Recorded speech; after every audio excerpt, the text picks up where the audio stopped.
Assalamualaikum warahmatullahi wabarakatuh. Di video kali ini saya akan membahas tentang pengantar manajemen. Sebelumnya perkenalkan, nama saya Eka Okta Prianto dari kelas AA1 Sekolah Tinggi Ilmu Manajemen IMI. Tidak jauh berbeda dengan perkembangan manusia itu sendiri. Artinya bahwa manajemen telah berlangsung sejak manusia itu berada di muka bumi ini. Seiring dengan perkembangan dan tuntunan manusia untuk memenuhi kebutuhannya, mempelajari sejarah manajemen sangatlah penting bagi kita untuk memperoleh gambaran tentang bagaimana manajemen itu telah berlangsung pada masa lalu. Evolusi teori manajemen. Teori manajemen terbagi menjadi 6, yaitu aliran manajemen ilmiah, 2 aliran teori organisasi klasik, 3 aliran tingkah laku, 4 ilmu manajemen, 5 pendekatan sistem, 6 pendekatan kontingensi. Teori manajemen klasik. Teori manajemen klasik adalah setiap manusia berpikir secara logis, rasional, dan kerja merupakan sesuatu yang mereka harapkan. B. Pendekatan hubungan manusiawi. Menurut penelitian Hawthorne, hubungan manusia merupakan istilah umum yang sering dipakai untuk menggambarkan cara interaksi manajer dengan bawahan secara manusiawi. Asumsinya, jika manajer personalia atau manajer SDM memotivasi pekerja dengan baik, maka hubungan manusiawi dalam organisasi pun menjadi lebih baik. Pendekatan sistem manajemen. Pendekatan sistem manajemen terhadap manajemen memandang organisasi sebagai sistem yang terpadu dan terarah, yang terdiri dari bagian-bagian yang saling terkait. Pendekatan ini juga memberikan manajer untuk melihat keseluruhan organisasi dan sebagai bagian dari lingkungan eksternal yang lebih. Pendekatan kontingensi. Pendekatan kontingensi atau contingency approach muncul dari asumsi dasar pendekatan pandangan umum atau universalistic approach yang menyatakan bahwa suatu sistem pengendalian bisa diterapkan dalam karakteristik perusahaan apapun dan dalam kondisi lingkungan di mana saja. Kerangka kerja manajemen sumber daya manusia.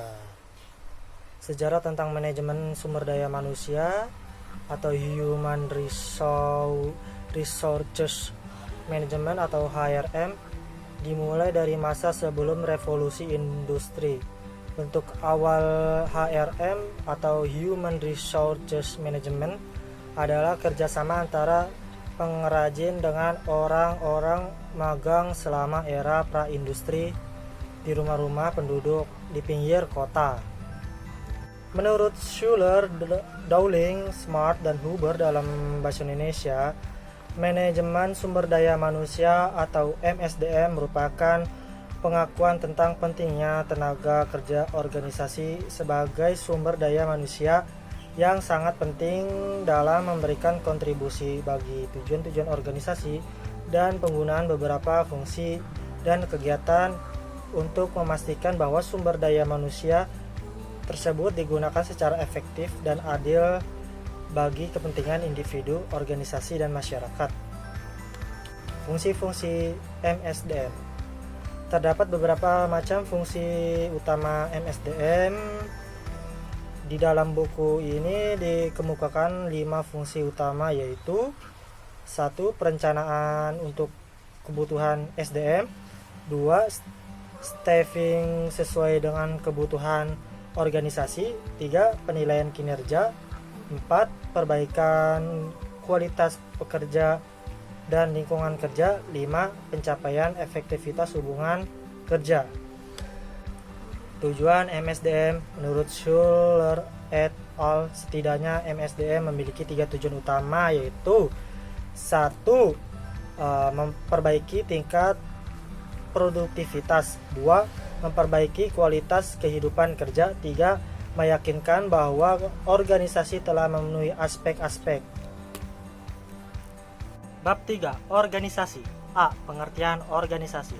Organisasi merupakan suatu sistem yang terdiri dari subsistem atau bagian-bagian yang saling berkaitan satu sama yang lainnya dalam melakukan aktivitasnya. Aktivitas ini bukanlah merupakan suatu kegiatan temporer atau sesaat saja, akan tetapi merupakan kegiatan yang memiliki pola dan atau urutan-urutan yang dilakukan secara teratur dan berulang-ulang. Organisasi sering diartikan sebagai kelompok yang bersama-sama ingin mencapai suatu tujuan yang sama. B. Beberapa teori organisasi. Teori organisasi merupakan sejumlah pemikiran dan konsep yang menjelaskan atau memperkirakan bagaimana organisasi atau kelompok dan individu di dalamnya berperilaku dalam berbagai jenis struktur dan kondisi tertentu. Bab 5. Manajemen strategik. Dalam bab 5 disajikan beberapa materi sebagai berikut. A. Hierarki manajemen strategik. Hierarki atau jenjang pengambilan keputusan dalam suatu perusahaan biasanya terdiri dari 3 jenjang.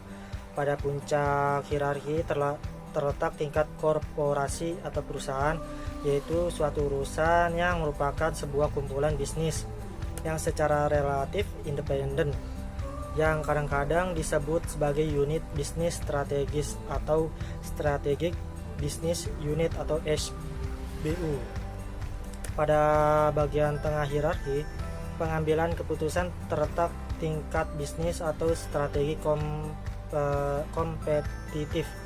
Strategi kompetitif atau juga dikenal sebagai strategi SBU secara esensial berhubungan dengan persaingan produk dan jasa di pasar.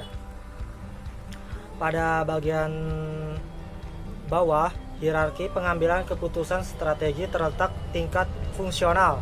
Strategi fungsional berkaitan dengan interpretasi peran dari fungsi atau departemen dalam menerapkan strategi kompetitif. B. Proses manajemen strategik. Proses manajemen strategik biasanya terdiri dari 5 tahap, yaitu 1. Analisa lingkungan, 2. Penetapan misi dan tujuan, 3. Perumusan strategik, 4. Pilihan dan penerapan strategi, dan 5. Evaluasi atau pengendalian strategi. Masing-masing bagian dalam proses manajemen strategi memiliki ketergantungan satu sama lainnya. C. Misi dan tujuan perusahaan. Suatu organisasi yang besar maupun yang kecil sekalipun pasti memiliki misi. Misi merupakan pengertiannya adalah suatu tujuan unik yang membedakan dari perusahaan-perusahaan lain yang sejenis dan mengidentifikasi cakupan operasinya. Di dalam suatu pernyataan, misi biasanya menguraikan hal-hal seperti karakteristik produk, pasar yang dimasuki, dan teknologi yang digunakan. Misi suatu perusahaan pada dasarnya mencerminkan alasan mengapa perusahaan itu ada.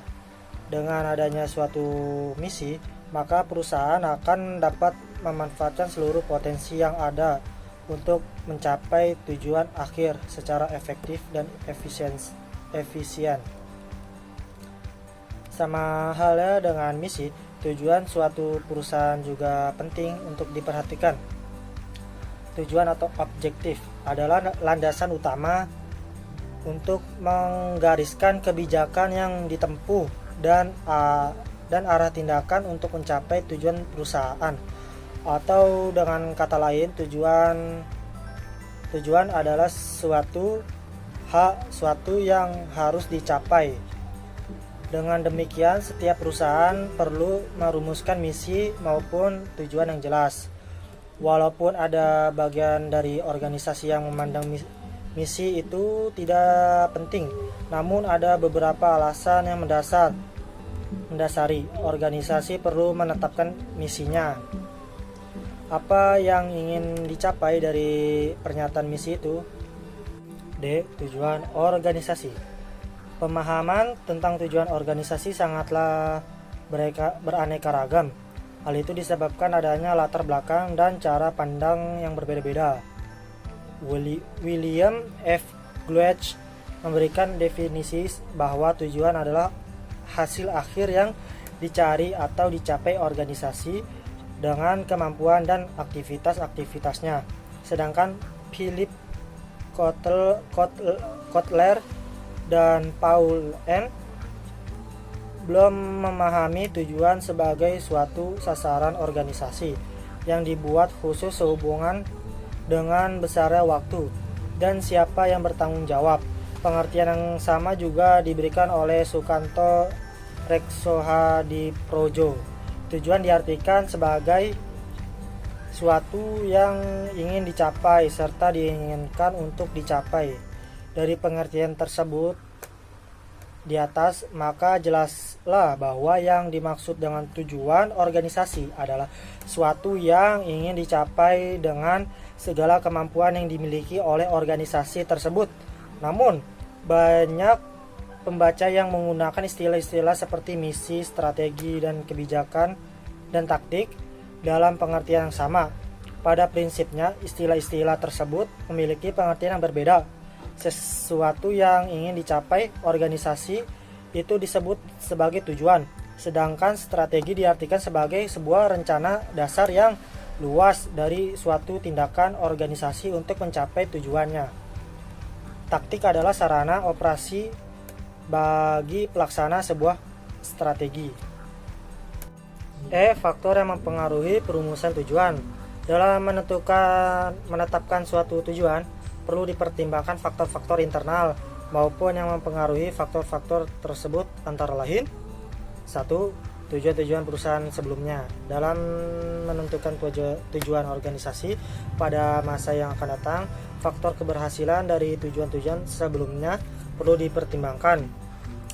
2. Sumber-sumber ekonomi yang dimiliki perusahaan. Semakin besar sumber ekonomi yang dimiliki oleh organisasi, akan semakin besar organisasi tersebut untuk menentukan tujuannya. 3. Sistem penilaian dan cek seperti puncak. Salah satu dari kesulitan dalam menentukan arah bagi organisasi adalah memahami dampak perubahan dalam strategi bisnis terhadap nilai-nilai dasar dan memahami hubungan baru dengan pihak-pihak yang berkepentingan. 4. Kegiatan dalam lingkungan. Lingkungan yang dimaksud adalah pemegang saham, peraturan pemerintah, pesaing atau pemasok, supplier, organisasi karyawan, dan sebagainya. Dalam rangka ini disajikan beberapa kategori tentang organisasi sebagai motivasi sering diartikan sebagai istilah dorongan yang berarti tenaga yang dapat tujuan sehingga merupakan driving force seseorang untuk bertingkah laku dalam mencapai tujuan yang telah ditetapkan. Setiap orang mempunyai motif diri yang tentu bisa dibedakan antara orang satu dengan orang yang lainnya. B. Teori-teori motivasi. Teori-teori motivasi ada 5, yaitu 1. Motivasi individu, 2. Teori kebutuhan Maslow, 3. Teori X dan Y M.C. Gregor, 4. Teori 2 faktor Herzberg, 5. Jenis dan bentuk motivasi. C. Hubungan desain pekerjaan dengan motivasi. Menurut teori bahwa desain pekerjaan adalah suatu fungsi penetapan pekerjaan seseorang individu atau kelompok secara organisasional. Jika pekerjaan yang dihadapi bisa dipahami, maka secara otomatis memberikan motivasi untuk segera menyelesaikannya. D. Hubungan motivasi dengan upah. Bahwa sistem upah berpengaruh positif dan signifikan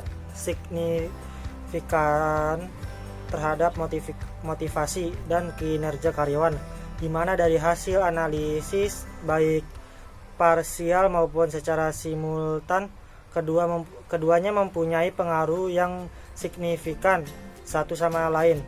Hal itu terbukti mempengaruhi terhadap motivasi dan kinerja karyawan. Ya, dari penjelasan saya, kurang lebihnya mohon maaf. Wassalamualaikum warahmatullahi wabarakatuh. Bye.